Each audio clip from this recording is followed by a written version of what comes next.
Welcome to Ignite's first quasi unboxing test footage extravaganza. Hashtag Tech Thursday. Right? First of all, we are not switching to Sony. We just wanted your clicks. Secondly, I'll let Jamai take it from here. Actually, you know, we're definitely working on guys. The last time I actually had Sony was like way back in my niche days when they had those like 3 CCD cameras. That was the last time. I think I've always liked the look that comes out of a Canon. Yeah. It's easier to me to work with, but I think over the years, Sony has really like perfected their color science. But we definitely wanted to try something new, and we picked up this Sony FX30 to see what it's all about.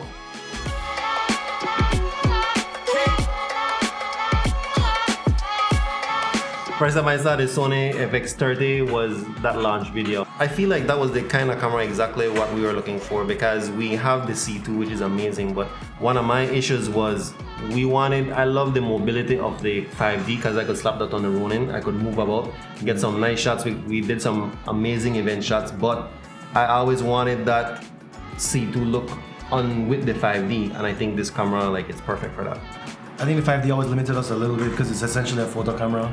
Yeah. And then we could always get you can only get the 4K 30. Now, if you wanted to achieve that like really 4K slow motion 120, you had to spend a ton of money. This codec is like super robust, 10-bit 422, a lot of dynamic range, 14 stops. So I think honestly, it's kind of like us slapping a C200 like on a little bit. Exactly, best of both worlds. Yeah, it's just like so powerful.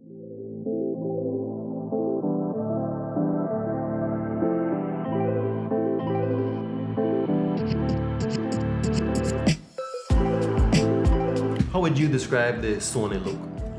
I think the Sony look is like it's super clean, like almost clinical, like it's very sharp. The colors, they tend to be, I think that's what people say too, they tend to be a little more on the cool side. Yeah. Whereas I think with Canon, you tend to get a little more magenta shift. Every time I think like Canon, I think warm, summer, you know, like that nice human mood, and Sony was a little bit more, like you said, that clean look, you know, and I think especially with our clients, I think there's definitely a space for that clean, clinical look. You know, NGOs and corporate videos would love that. What are one of the most like surprising features that you found about the camera? Now, one thing I personally was surprised about was when you said that this don't have no ND filters. No, I'm not sure. I'm still like, does it have or doesn't it? No, it doesn't. I thought it does. It has no ND filters. To me, it's not a deal breaker. I was not clear on it for a while too, but then in specs, it does not have it. Okay. I know Sony has like a electronic ND, but this does not have it, which is fine. I think like at some point they have to start cutting features. It's a super reasonably priced camera, so there are some things that we will not get. I think for me, the thing that was most, surprising was just like holding the camera, because I kept thinking that this camera was essentially like a big brother to like the A6400 series, but actually it's more of a small brother to the FX3 series. And it's really just like, it's meaty, like it's very, like it's hefty, it feels good. Coming from the 5D, I like the fact that it feels like a solid block of metal. So it feels the same way. It's not a stills camera though.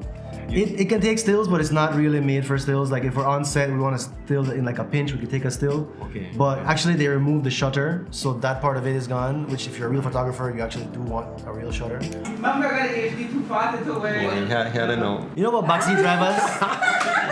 You know, so when you can't drive the car, but then I want to tell off and drive the car for the back. That's right. You should be yeah with Corey. Our one Sony expert.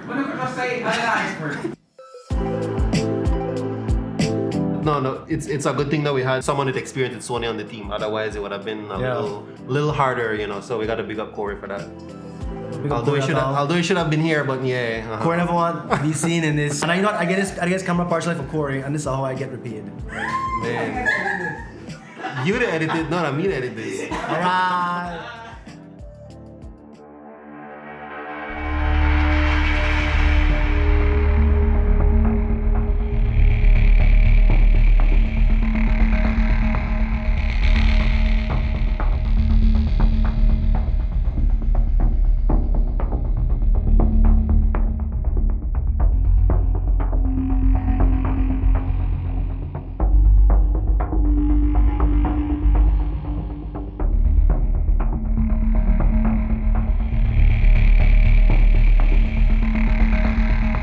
So, you know, I'm the more documentary person and you're the more film narrative.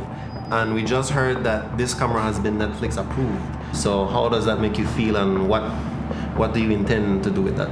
I think for us, it just gives us like no excuses. You know, it's time for us Yeah. now to kind of go out there and make content that we can really distribute at a larger level. So I'm really excited. I think the fact that it's small too, it allows us to get a lot of really cool movement shots that we can't really get with our Yeah. current setup, or at least with the quality. So actually, I think that's it for me. I want to kind of push the envelope when it comes to movement.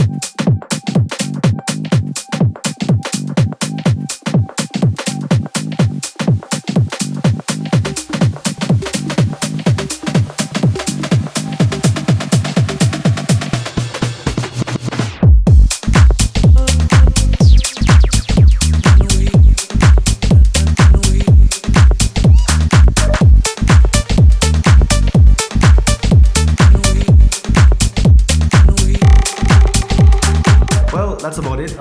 We're excited about our possibilities now with the Sony system, incorporating into our workflow, what this is going to look like for all of our creative endeavors. Totally. And so I just wanted to actually remind you guys, first of all, that we have footage to download. So our creative types, if you want to see what it looks like, we have the 10-bit 422 footage in the link in the description. You can check that out, color graded. And for everyone else, stay tuned for the cool stuff we're going to make with this camera, and follow us on all these links in the bottom here, and see you soon. Come join us on this journey.